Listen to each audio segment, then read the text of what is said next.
Je vais donc passer la parole à chacun pour qu'il se présente d'abord, et puis après, on va démarrer cette table ronde. Donc Sylvain, c'est à vous.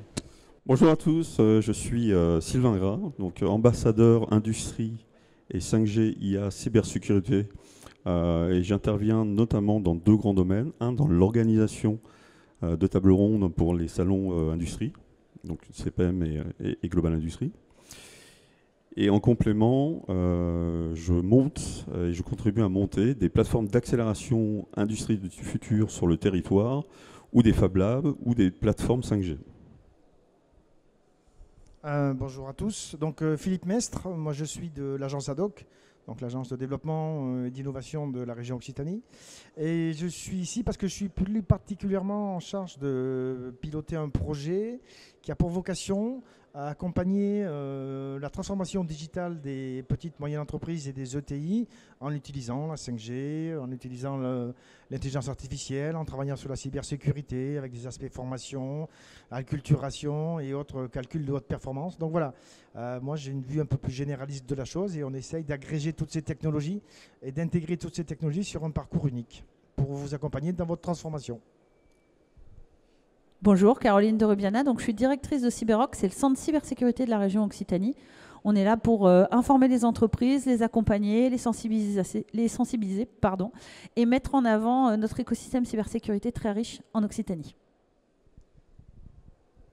Bonjour, et moi je suis Romaric Redon et je suis directeur opérationnel d'Anity, qui est l'un des IA clusters reconnus au niveau national comme centre d'excellence en intelligence artificielle.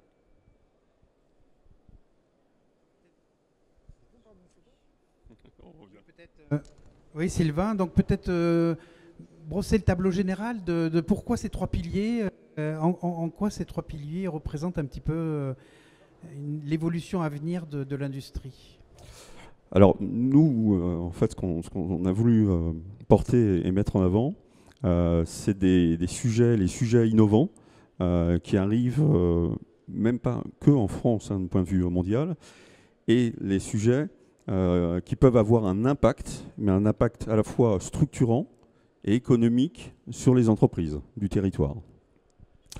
Donc à cet effet, en fait, qui a été vraiment identifié, et derrière on a une volonté, quand je dis une volonté, même une volonté gouvernementale, hein, de déployer en fait ces niveaux nouvelles technologies. C'est tout d'abord la 5G privée. Alors j'expliquerai tout à l'heure un peu plus en détail la différence entre la 5G privée, la 5G publique, et puis là, les avantages concrets en fait que ça peut apporter. C'est l'IA qui est en soi en fait une révolution, hein, qui n'est pas uniquement une révolution dans le monde industriel, mais une évolution générale, et surtout qui a une approche beaucoup plus facile, en tout cas, pour les utilisateurs. C'est-à-dire chaque utilisateur aujourd'hui, on voit bien qu'on a une aisance à utiliser de l'IA, alors de l'IA générative ou de l'IA, et on le verra même dans le monde industriel avec certains cas concrets. Mais l'IA, pour que l'IA fonctionne, elle a besoin de beaucoup de données. C'est ça qui est important, parce que derrière, il faut construire des modèles qui permettent de créer des réflexions. Et l'IA, le fait d'avoir beaucoup de données, crée exponentiellement en fait des risques liés à la cybersécurité, des risques d'attaque. Voilà.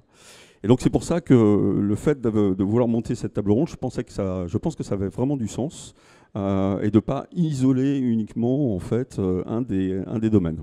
Voilà. Pas de Larsen, c'est pour éviter de Larsen. Ok, merci. Donc oui, je comprends bien, les trois sont liés quelque part. On peut peut-être commencer par l'IA. Alors l'IA, c'est vraiment la tarte à la crème, je m'excuse, hein, je suis désolé d'utiliser ce terme. Mais il y a tellement de... Voilà, on en parle tellement facilement. D'abord, c'est mieux de dire intelligence artificielle des fois, mais enfin bon, plutôt que des acronymes. Alors Anity, c'est intéressant parce que, et là vous pouvez peut-être en parler, puisque vous êtes un petit peu spécialisé dans l'intelligence artificielle de confiance dans les systèmes critiques. Donc là, effectivement, on s'approche quand même d'une problématique très industrielle Et donc là, peut-être vous pouvez en parler parce que c'est très intéressant, parce qu'au fond, il y a quelque chose du domaine de la boîte noire dans l'IA, enfin une espèce de truc, des neurones qui s'agitent et puis qui finissent par cracher quelque chose, on ne sait pas quoi. Donc voilà, je simplifie outrageusement. Hein. Non, mais en effet, il y a tout à fait de ça. Donc Anity est en effet positionné sur l'IA de confiance, en particulier pour 3 domaines clés du site de Toulouse, où on a fortement besoin d'IA de confiance. Le premier, c'est les transports. Le deuxième, c'est l'industrie du futur, donc qui nous réunit aujourd'hui. Et le troisième, c'est l'environnement. Donc ces 3 domaines d'application dans lesquels on n'est pas uniquement à la recherche de la performance, mais on veut avoir un certain nombre de garanties de fonctionnement, que le système d'IA, il a bien fait ce qu'on voulait qu'il fasse, et pas plus que ce qu'il voulait qu'il fasse. Donc en particulier, on va avoir aussi potentiellement dans les transports, mais aussi pour certaines applications de l'industrie du futur, on va avoir à certifier ces systèmes d'IA, les certifier potentiellement au sens aéronautique du terme. Et donc Anity prépare en fait les méthodes d'IA de confiance qui vont permettre la certification et d'amener un certain nombre de garanties. Donc ces méthodes, elles permettent en effet de donner confiance à des boîtes noires, parce qu'en effet, ce qui marche bien actuellement, c'est l'essor de ce qu'on appelle les systèmes qui s'appuient sur du machine learning ou de l'apprentissage statistique en français. Donc c'est des systèmes qui apprennent des données, et en effet, le modèle étant appris, il est d'une certaine manière assez opaque. Donc qu'est-ce qu'on fait? Nous, on développe des méthodes qui vont permettre de mieux expliquer comment le modèle prend les décisions, à partir justement de quelles données il va prendre ces décisions, aussi la robustesse des prédictions et aussi la compréhension de tous les biais qui peuvent être non désirés, parce qu'en fait, globalement, si je prends une application qu'on a beaucoup dans l'industrie qui est la détection de défauts, fort heureusement, des défauts, on en a très peu. Donc si on fait un système, on peut trouver un système d'IA qui prédit toujours qu'il n'y a pas de défaut et qui aura une très bonne performance. Parce qu'en fait, ce qu'on cherche à prédire est très rare. Et en fait, ça ne sert à rien du tout. Nous, on veut justement qu'ils prédisent les défauts avec un bon niveau de confiance. Donc après, je pourrais revenir, je ne sais pas si c'est maintenant que vous voulez que je vous décrive un certain nombre de cas d'utilisation de l'IA liés à l'industrie, mais ça, c'est le positionnement d'Anity de manière générale. On pourra en revenir après. Peut-être, donc là, vous décrivez un petit peu enfin, notamment tout ce qui est l'apprentissage automatique, etc. Alors peut-être Philippe Mestre, ou vous, est-ce que vous pouvez nous dire si vraiment les industries s'y intéressent beaucoup, s'il y a beaucoup d'investissements, si c'est un petit peu... Enfin, comment vous voyez un peu la pénétration dans le milieu industriel de ce type d'approche? Alors, ce qu'on constate quand on discute avec des entreprises, c'est une vraie question. Ils voient bien qu'ils peuvent vraiment exploiter, enfin qu'il y a quelque chose à faire, que ça peut les amener vers une amélioration des processus, tout ce qui est maintenance prédictive, etc. Après, la difficulté, c'est ce que vous avez dit, l'IA, ils entendent de tout, du positif, du négatif. Ils ont un peu peur de ce que ça peut donner. Ils aimeraient bien pas avoir d'effets qu'ils ne puissent pas maîtriser. Et c'est pas forcément non plus facile d'identifier des gens qui sont capables de les accompagner sur ces sujets. Donc ils font des. Je sais qu'il y a beaucoup d'organisations qui sont en train de faire des tests, ce qu'on appelle des POC. Mais après. Des preuves de concept. Voilà, exactement. Mais j'imagine qu'il y a quand même des choses qui commencent à être en place, mais là c'est plus Romaric qui pourra nous en parler. Mais les gens, je sens que quand on en discute, ils y vont, et en même temps ils sont un peu inquiets de ce que ça peut donner, et que quelque part les choses nous échappent. On a tous vu Terminator. Bon, après, dans l'IA, il y a quand même l'idée de quantité de données à traiter. Est-ce que cette idée de quantité de données à traiter, d'une part, est-ce que les entreprises sont équipées? Alors là, on peut relier à la 5G, c'est-à-dire peut-être qu'il faut des réseaux quand même plus, peut-être, je ne sais pas, plus importants. Si on a 250 équipements IoT. Peut-être que si on veut remonter tout ça, ça veut dire qu'il faut quand même de la bande passante, une latence assez faible, en fait, etc., etc. Donc, est-ce qu'il y a un lien entre les deux? Et le deuxième lien, c'est que si on a une grosse masse de données, eh bien, quelque part, on devient vulnérable. Donc, est-ce que tous ces liens se font chez les entreprises, ou est-ce que c'est quand même « Ah non, non, je vais mettre la 5G, enfin, j'exagère là aussi, hein. Ah non, non, je vais mettre de l'IA, oh, ben, je vais faire la sécurité ». Est-ce qu'il y a une réflexion globale sur les liens qui peuvent exister entre ces trois domaines, entre guillemets? Alors oui, heureusement, heureusement. Et pour compléter ce que disait Romaric, il faut bien comprendre. Là, aujourd'hui, les États-Unis et la Chine sont vraiment en avance sur toute cette partie d'IA, de recherche d'IA.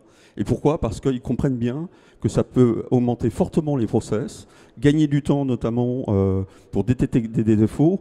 Et après, ben, nous, il y a l'Europe avec un certain nombre de problématiques liées à la réglementation. Ensuite, il y a un chamboulement qui peut se faire grâce à cette IA, notamment au niveau des équipes opérationnelles. Et ça, il faut le préparer. Et il faut le préparer avec soin, parce que ça, effectivement, ça peut faire peur. L'idée, c'est quand même automatiser un certain nombre de tâches aussi dans une usine. Et donc, certains en fait, acteurs de l'usine, l'employé, vont pouvoir migrer sur des postes à plus haute valeur ajoutée. Voilà. Et donc ça, faut le préparer. Prendre aujourd'hui juste une brique technologique, travailler dessus, là on est dans le concept de l'industrie 4.0 avec aussi ses failles, et le problème de créer des POC, je dirais à gogo, pour que ça finisse dans les armoires. Donc c'est pas le but. Donc non, l'idée c'est vraiment d'avoir une vision beaucoup plus globale, et pour cela, ça tombe bien parce que depuis à peu près 2019, l'État a mené des actions. Il y a eu déjà des projets qui s'appellent les 10 000 accompagnements sur les territoires, donc pour accompagner aussi les industriels. Et la mise en place aussi, un peu plus tard, vers 2020, de plateformes d'accélération industrie du futur ou de plateformes qui permettent de réunir en fait l'ensemble des acteurs industriels, mais aussi les experts et les offreurs de solutions.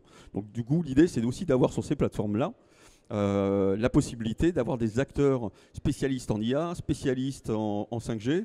Et je sais que sur les territoires, il y a un projet, le DIH, justement, Philippe pourra en parler, qui réunit aussi cette volonté. Et en complément, il y a 2 plateformes d'accélération qui ont vu le jour sur 2021. Oui, tout à fait. Donc là, on a parlé d'IA, de cybersécurité, de données, de responsabilité, d'éthique de la donnée, de comment je fais jusqu'à la preuve de concept. Voilà. Nous avons monté un projet financé à 50 parties par l'Europe avec un consortium de 14 acteurs régionaux sur le territoire qui a vocation à répondre à tout ça. Donc qui a vocation à accompagner les PME, entreprises de secteur mobilité, transport, agro, santé, enfin un petit peu tout, j'ai besoin d'utiliser l'IA, je ne sais pas comment faire, est-ce que vous pouvez m'aider dans mon processus de transformation digitale? On ne va pas dire à l'entreprise on va faire que de l'IA, on va d'abord lui faire un diagnostic à 360 qui va regarder ses besoins en management de l'innovation, ses besoins en cybersécurité, ses besoins en IA, chose qu'elle veut faire, et on va lui faire un scanner de comment elle est organisée, pourquoi elle veut utiliser l'IA, et on va lui proposer des solutions avec Anity, avec Cyberoc pour la cybersécurité, avec des organismes comme Captronic, avec l'Institut des mines d'Alès, avec le laboratoire d'informatique de Montpellier, avec le pôle Aerospace Valley, avec le pôle Agri-Sud-Ouest Innovation, et on va lui proposer tout un parcours de transformation digitale pour aller plus loin au niveau de sa maturité, pour aller plus loin au niveau de son projet, juste, comme on l'a dit, jusqu'à la preuve de concept. Et comme vous avez dit, ça fait beaucoup de données qu'on stocke, qu'on travaille et ainsi de suite. C'est pour ça qu'à bord du consortium, on a embarqué avec nous Equitia, qui s'appelait avant Occitanie Data, qui a pour vocation à accompagner les entreprises sur une gestion de la donnée responsable. Et gouvernance de la donnée. Qu'est-ce que je fais avec toute cette donnée, notamment sur des secteurs comme la santé, où ça peut être sensible, et ainsi de suite. Est-ce que l'IA, je suis tenu à une réglementation européenne, comment je peux l'utiliser? Voilà, tout ça, nous, on a un seul guichet unique qui s'appelle Occitania, et on vous accueille, les 14 membres se réunissent, vous font un diagnostic, et ils vous proposent un parcours pour aller vers plus de digitalisation. D'accord. Alors peut-être, oui, c'est vrai que vous parlez de l'accompagnement. Il y a des choses qui existent quand même. Hein, donc c'est vrai que vous aviez évoqué des cas concrets, peut-être qui peuvent rassurer des gens sur l'utilisation de l'IA. Oui, juste alors, Oui, allez-y, oui. juste un complément pour bien comprendre, pour compléter ce que disait Philippe. Aujourd'hui, sur le mapping, vous avez les très grands groupes industriels. Donc sur le territoire, il y en a quelques-uns. Pour eux, c'est pas une difficulté. Eux, ils ont des équipes, ils sont structurés, ils ont des équipes R&D. Ils peuvent mettre en place directement sur leur site, ils peuvent se permettre d'intégrer de l'intelligence artificielle, de mettre en place, de migrer leur site sur la 5G industrielle. Ce qui n'est pas forcément le cas, loin de là, des TPE, PME, ETI. Et c'est dans ce cadre-là, Philippe, que ce projet a été mis en place. Et c'est vraiment juste pour dire que ça s'adresse à tout le monde, finalement, à toute entreprise industrielle. Et ces projets-là, il y en a à peu près 200 en Europe, un par région, et en France, il y en a un par région aussi. Donc, vous voyez, donc, il y avait vraiment une volonté de l'Europe de dire je vous accompagne financièrement pour accompagner vos TPE, PME sur ces problématiques-là. Et je vous encourage à agréger autour de vous l'écosystème régional pour répondre aux besoins des TPE, PME, comme je ne sais plus qui c'est qui l'a dit au départ, puisqu'elles sont beaucoup moins compétitives au regard des PME asiatiques ou américaines qui sont beaucoup plus avancées sur ces questions-là. Après les grands groupes, je reviendrai sur les cas, mais j'ai eu l'occasion de discuter avec les gens d'ArcelorMittal, donc qui ont installé une 5G privée très importante sur leur site à Dunkerque. Et en fait, on s'est aperçu qu'il y avait un effet d'entraînement. C'est-à-dire que dans la supply chain, finalement, le port de Dunkerque ne pouvait pas échapper à une connexion en 5G parce que ArcelorMittal était en 5G. Donc pour le transport du charbon, pour le transport de... Bon, évidemment, c'est une industrie très lourde, très puissante. Et puis le port lui-même, il était obligé de travailler avec les transporteurs. Enfin, j'ai bien vu qu'il y avait une espèce d'écosystème qui se déployé autour de la 5G à partir du gros acteur industriel. Voilà, c'était juste une aparté. Mais... Nous, on l'a constaté aussi dans d'autres projets comme ça, on a constaté ça aussi. Hein. D'accord. Donc juste pour l'IA, parce que c'est vrai que comme ça fait un petit peu, on a l'impression que c'est une sorte de soupe primitive. Donc est-ce qu'il y a des choses qui fonctionnent ou que vous avez vues en tout cas? Alors oui, déjà il faut parler des IA, parce qu'il y a plusieurs types d'IA. L'IA n'est pas apparue avec ChatGPT, même si la vague de l'IA générative dans laquelle on est vraiment un tsunami, mais c'est loin d'être l'entièreté de ce qu'on peut faire avec des systèmes d'IA, puisqu'en gros, depuis un peu plus de 20 ans, les IA sont meilleures que l'homme sous certaines conditions, pour des tâches de perception. Quand je parle de la perception, ça peut être du traitement d'images, ça peut être du traitement de données tabulaires ou des séries temporelles, ou compréhension du langage naturel. Donc ça, c'est 3 domaines où les IA excellent. Et pour le domaine du manufacturier, enfin de l'industrie, ça se traduit essentiellement, en effet, beaucoup au travers d'applications de maintenance prédictive ou d'aide à tout ce qui est contrôle qualité avec des aspects de visualisation. Donc le principe là, en effet, c'est de collecter beaucoup de données et d'utiliser des algorithmes d'intelligence artificielle qui vont permettre de découvrir des motifs qui sont précurseurs d'une panne ou qui sont précurseurs d'un défaut ou liés à un défaut. Donc ça, c'est un domaine d'application, maintenance prédictive, amélioration de la qualité. Un autre domaine d'application où l'IA est présente depuis assez longtemps, c'est tout ce qui est, et ça n'est pas lié aux données, enfin ça se relie aux données, mais c'est tout ce qui est planification, ordonnancement de tâches, allocation de ressources. Les IA sont bien meilleurs que les hommes pour aller résoudre des problèmes combinatoires où il faut explorer beaucoup de scénarios et donc trouver un planning optimal, robuste à un certain nombre d'incertitudes. Donc les IA sont très bonnes pour ça. De plus récemment, les IA sont beaucoup utilisées, associées à la robotique. Alors la robotique, c'est l'automatisme, ça existe souvent sans intelligence artificielle. L'intelligence artificielle permet maintenant à certains systèmes robotiques d'avoir une boucle avec l'aspect perception et donc de faire des robots qui sont adaptatifs, qui vont pouvoir vraiment s'adapter en direct à ce qu'ils voient dans leur environnement ou ce qu'ils entendent, parce qu'on peut aussi avoir des applications liées à la perception sonore. Et donc tout ça, ça existait et il y a des applications de ce genre de technologie en monde industriel. Arrivent les IA génératives. Donc les IA génératives, elles, permettent maintenant d'aller plus loin dans la compréhension et l'interrogation de toutes les bases de connaissances qu'on peut avoir, que ce soit les bases internes ou les bases externes, interroger globalement Internet, en utilisant des modèles de langage qui nous permettent de dialoguer avec globalement cette connaissance, avec un certain nombre de soucis encore aujourd'hui au niveau des hallucinations, enfin de phénomènes que ce genre d'IA générative va toujours répondre, même quand il n'y a pas vraiment de réponse. Donc des problématiques de confiance sur lesquelles justement on se positionne. Et ça c'est plus nouveau, enfin l'arrivée, ça va très vite, mais les IA génératives se développent maintenant dans le monde industriel aussi. C'est peut-être le moins mature de ce que j'ai décrit, mais c'est ce qui avance le plus vite actuellement. D'accord.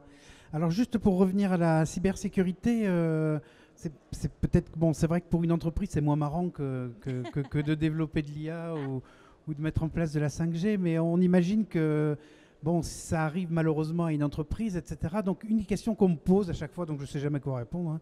Enfin si, je sais ce que je réponds, mais ce n'est pas la bonne réponse. C'est à qui je m'adresse. En fait, je suis sacrément embêté. À qui je m'adresse? Alors moi je dis, bon, l'ANSSI, vous allez voir l'ANSSI.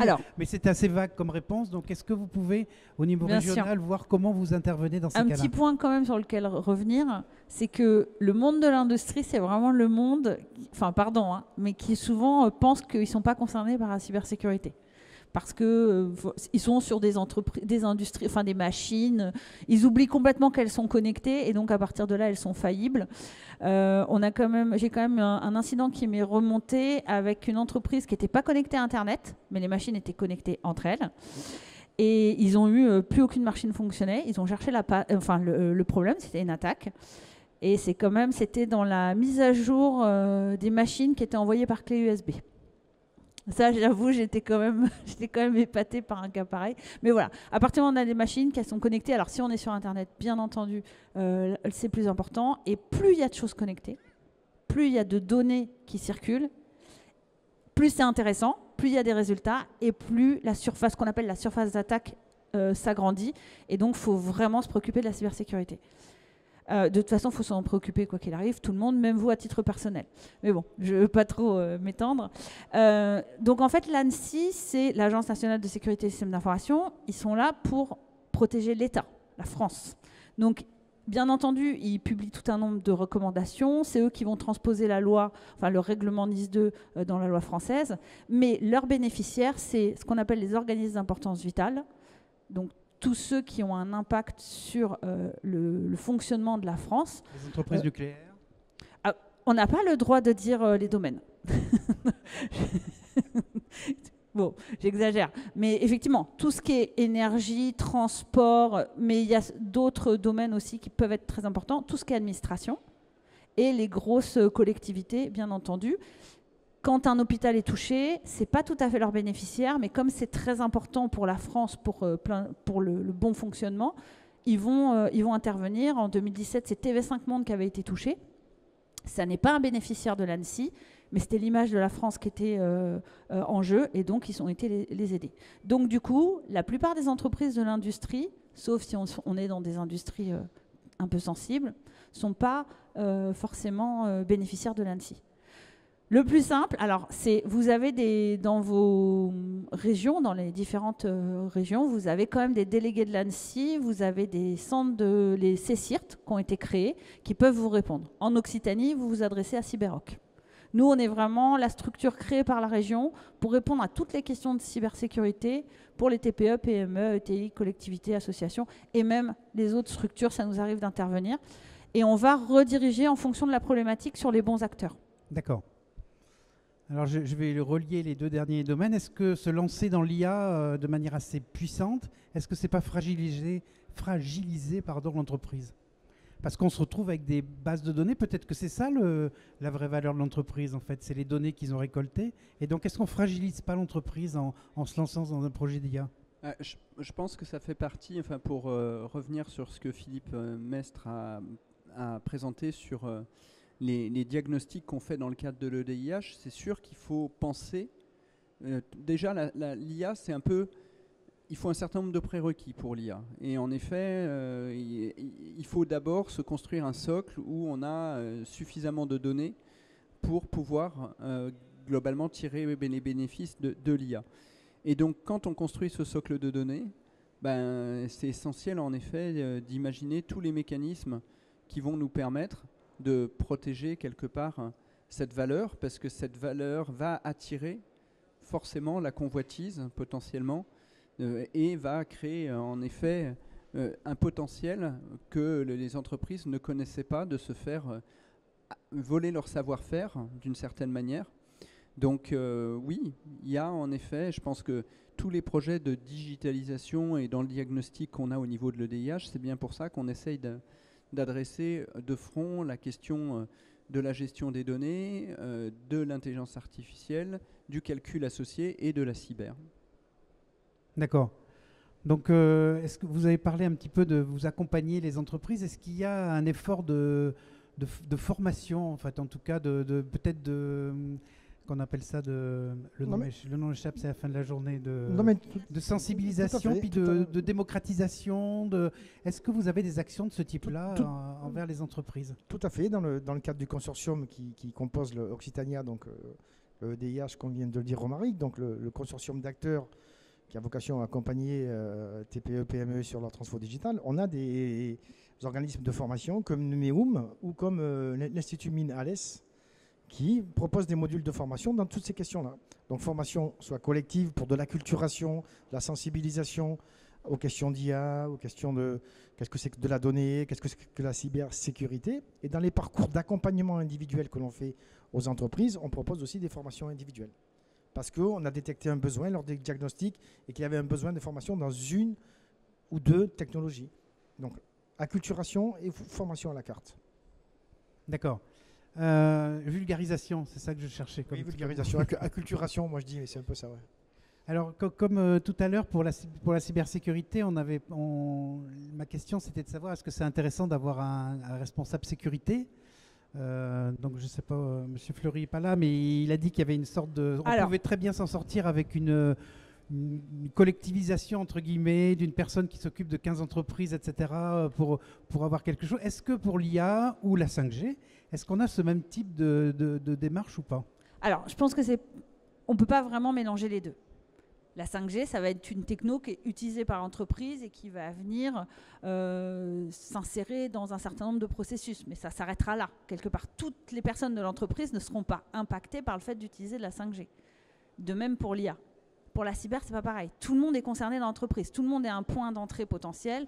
Tout le monde peut avoir une action qui va faire que l'entreprise va être sensible à une cyberattaque. Donc, il faut que tout le monde soit sensibilisé et que l'organisation de la sécurité des données, parce que c'est ça, hein, la cybersécurité aujourd'hui, c'est de la sécurité des données, implique tous les membres de l'entreprise. Du coup, il faut que ça soit quelque chose qui soit géré de façon au niveau de la direction de l'entreprise et qui ait une vision globale. Après, évidemment, en fonction de la taille, on ne peut pas avoir un responsable de la sécurité dans toutes les entreprises. Quand les entreprises commencent à être importantes, elles sont obligées d'en avoir un en interne. Après, souvent, les petites entreprises, il faut que le chef d'entreprise soit impliqué sur le projet, mais elles vont travailler avec des prestataires qui vont les accompagner. Mais c'est une question d'organisation. Et après, pour l'IA et la 5G, ça va dépendre de l'ampleur du projet. Mais ça... Alors, oui, j'avais juste une question de l'ampleur du projet. Justement, pour la 5G, je sais qu'il y a des aides gouvernementales quand on va attaquer un projet 5G dans une petite entreprise 5G privée. Hein. Ça peut faire peur, donc on a besoin d'être accompagné, y compris financièrement. Alors ma question, c'est est-ce que ces aides continuent, se perdurent dans des périodes de réfrigération budgétaire, dirons-nous? Et est-ce que dans l'IA, il y a le même type d'aide financière pour les entreprises? Alors, pour la 5G, bien sûr, il y a des aides, il y a de l'accompagnement, mais il faut vraiment bien se faire accompagner. Et pourquoi je dis qu'il faut bien se faire accompagner? C'est qu'un projet 5G privé industriel, vous partez pour 10-15 ans au sein de votre entreprise. En fonction de votre projet, c'est pas du tout le même prix d'intégration. On peut passer du moins de 10 000 euros à plus de 200 000, 300 000 euros, voire plus. On parlait le cas d'ArcelorMittal, on parlait quand même d'une implantation de 5G industrielle sur déjà plusieurs kilomètres, qui à la base n'avait pas de mémoire la fibre. Et donc pour eux, et en interne, c'était vraiment une vraie révolution. C'est-à-dire les hommes sont connectés à tout endroit, à tout moment, peuvent alerter en cas de défaillance, ont la possibilité d'avoir un réseau qui est couvert sur plusieurs kilomètres sans interruption. Ça veut dire quoi? Ça veut dire qu'on peut piloter à la fois des drones, ils ne tombent pas, des robots qui mènent leurs actions jusqu'au bout, etc. Donc voilà, on sent bien les enjeux. Donc oui, ça existe et je pense que dans ce programme de DIA, il faudra qu'on intègre, parce qu'il y a aussi une plateforme 5G sur le territoire, notamment tenue par Alsatis. Il y aura une question, à mon avis, de discussion entre vous sur ce projet-là. Quitte à aller jusqu'au bout. Oui. Voilà. Après aussi, on a, dans pas mal d'accompagnements que l'on propose, on a aussi des offres de services sur quels sont les dispositifs européens, nationaux ou régionaux qui existent en matière d'accompagnement financier. Alors après, c'est des subventions, c'est sous forme de prêts, c'est sous forme d'investissement dans le haut de bilan, c'est sous forme d'appel à projet, mais il y a tout un tas de dispositifs qui vous accompagnent sur l'IA, qui vous accompagnent sur la cyber, donc soit très sectorisés ou soit globaux, puisque vous rentrez dans un processus de transfo et que vous allez toucher à ça. Voilà. Donc il y a pas mal de dispositifs. Donc là aussi, Caroline, Romaric, moi-même et autres dans notre projet peuvent, si c'est des questions de cyber qui sont nécessaires auprès de l'entreprise, on peut l'orienter vers les acteurs ou les dispositifs liés à la cybersécurité. Voilà. Donc on a aussi ce panel-là ou cette action-là à proposer aux entreprises. Autrement, peut-être pour terminer, je ne sais pas quelle heure il est, j'ai pas l'heure là, mais 4h15. Voilà, peut-être pour terminer un petit peu de votre point de vue à chacun, quels sont les freins que vous voyez vis-à-vis de ces trois piliers de l'industrie 5.0, c'est ça? On parle de l'industrie 5.0 maintenant, ça va vite. Hein. Il y a 2 ans, c'était 4.0, on passe à 5.0. Mais qu'est-ce que vous voyez comme frein? C'est la culture des ingénieurs, parce que j'imagine les ingénieurs, l'autre jour, je m'interrogeais sur les écoles d'ingénieurs, et en fait, je crois que près de 80% des écoles d'ingénieurs n'ont pas de module de sécurité, en fait. Donc les ingénieurs, ça peut être mécanicien, ça peut être électronicien, ça peut être n'importe quoi. Au fond, ils n'ont jamais ou pratiquement pas eu de formation de sécurité. Par exemple, je parle là-dessus. Sur l'IA, je ne sais pas exactement où on en est dans les écoles d'ingénieurs, mais donc en fait, ma question, c'est qu'est-ce que vous voyez comme frein sur ces trois piliers de l'industrie 5.0 actuellement? Financier, technologique, formation? Notamment pour les TPE, PME, mais bien au-delà, il y a la question du ROI. C'est la première question, c'est le premier sujet. Aujourd'hui, on est dans une société qui est extrêmement compétitive. Si je libère du budget pour mettre en place de la 5G industrielle, de l'IA sur mes chaînes de production, je vais être sûr que je vais dans la bonne voie, que je vais payer le bon prix, et que je ne vais pas faire un retour en arrière. Et après, il y a la question de l'intégration. Est-ce que finalement, je fais un chamboulement massif comme l'a fait ArcelorMittal, qui est vraiment très drastique, ou alors j'y vais par brique technologique? Mais derrière ça, c'est ce que je parlais tout au début, ça peut être aussi un changement d'organisation, voire de fonctionnement à l'intérieur de l'entreprise. Donc ça amène peut-être une réorganisation à étudier, des formations, oui, bien sûr. Donc il faut avoir une pleine connaissance, en tout cas, avant de mener ces projets-là, je dirais du périmètre global de l'impact, de ce que ça va impacter. C'est important. Monsieur Mestre, oui. Oui, moi, je vais tout à fait dans ce sens-là. On voit, nous, dans les entreprises qui demandent un accompagnement sur l'IA, la cyber derrière et tout ça, il y a quand même aussi des craintes sur les ressources humaines. Parce que comme ce n'est pas des grands groupes, c'est des TPE, PME, si j'utilise de l'IA, si ma donnée, tout ça, qu'est-ce que ça impacte en matière de management, en matière d'emploi, en matière de réorganisation, d'impact ressources humaines? Il y a aussi ces questions qui arrivent beaucoup pour le chef d'entreprise qui a 30, 40 salariés. Ça compte beaucoup. Je ne sais pas si c'est un frein, mais c'est quelque chose qu'il faut prendre en compte. Mme Rubiana, ouais. Alors, à la cybersécurité, on a un problème, en fait. Les gens ont encore une vision qui date des années 90.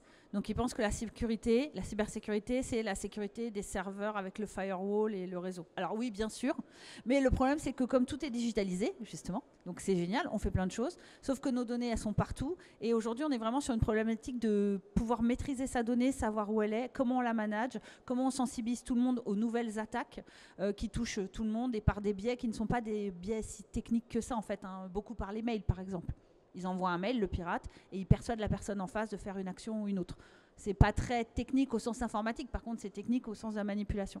Donc il y a vraiment une compréhension un peu de cette nouvelle menace et de la façon comment elle s'exerce pour bien maîtriser ces données et donc pouvoir vraiment s'inscrire dans une posture de cybersécurité. D'accord. Oui, Monsieur Romaric, peut-être que la notion de données n'est pas tout à fait bien comprise peut-être actuellement.